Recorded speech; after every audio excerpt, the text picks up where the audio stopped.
Olá, seja bem-vindo ao Giro. Eu sou Carolina Moran e esse é o podcast em que você fica muito bem informado em cerca de 5 minutos. Bora pro Giro?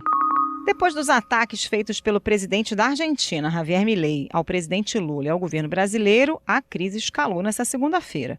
O ministro da Fazenda chamou Milei de palhaço. Já Lula reagiu com ironia. A reportagem é da Samantha Klein. O presidente Lula respondeu com uma brincadeira ao ser questionado sobre o conflito aberto entre o Brasil e a Argentina por conta das falas hostis de Javier Milei. Em tom descontraído, disse: "Quem é este cara?"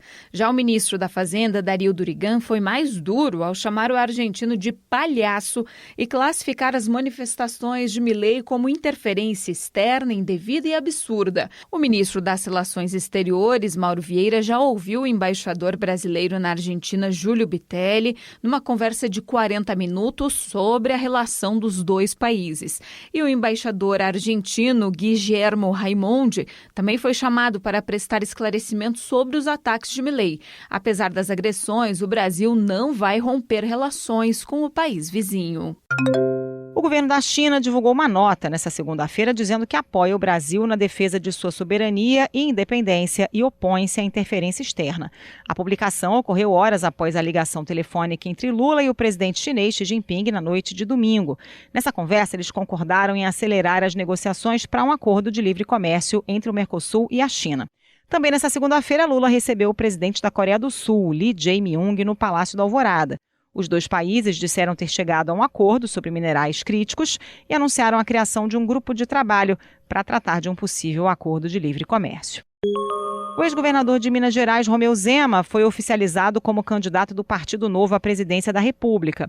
Em seu primeiro pronunciamento oficial como candidato, Zema fez críticas ao PT e ao presidente Lula. O Felipe Igreja acompanhou. Ao ser confirmado o candidato à presidência pelo Partido Novo, Romeu Zema prometeu focar a campanha no eleitor que vota contra o PT e manteve o tom de ataque aos ministros do STF. Ele afirmou que, se for eleito, vai construir um superpresídio na Amazônia para abrigar chefes do crime organizado. Sem fechar alianças, Zema tem até o dia 5 de agosto para decidir o vice e já admite a possibilidade de um nome do próprio partido. A federação que reúne PT, PV e PCdoB acionou o TSE e o STF para questionar o uso de um vídeo de inteligência artificial com a imagem do ex-presidente Jair Bolsonaro durante a convenção do PL no fim de semana. Na Justiça Eleitoral, o relator do caso será o ministro Nunes Marques, presidente da Corte. O João Rosa tem as informações. Primeiro grande desafio para o TSE nesta eleição, o vídeo em IA do ex-presidente Jair Bolsonaro em convenção do PL tem potencial para trazer consequências para a campanha do senador Flávio Bolsonaro.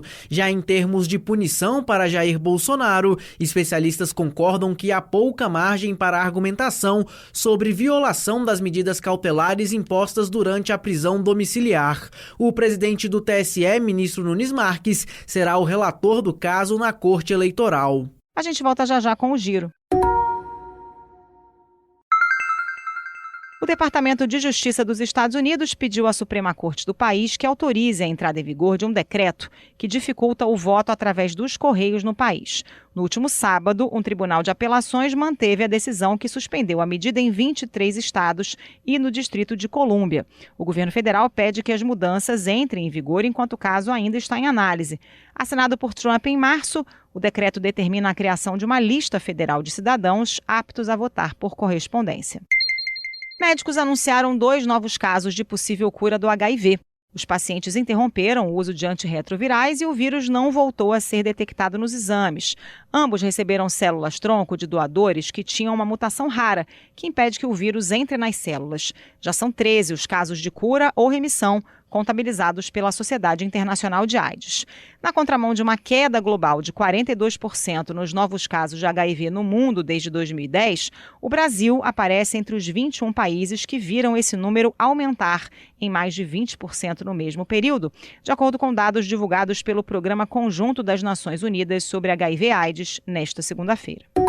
O Rio Grande do Sul volta a enfrentar um cenário de tempo severo, com previsão de tempestades, ventos de até 100 km por hora e inundações. O Instituto Nacional de Meteorologia publicou um aviso de grande perigo para o acumulado de chuva até esta terça-feira. Há previsão de 3 períodos de chuvas intensas no estado até o próximo dia 10 de agosto. Em alguns períodos, os acumulados podem chegar a 150 milímetros em menos de 24 horas.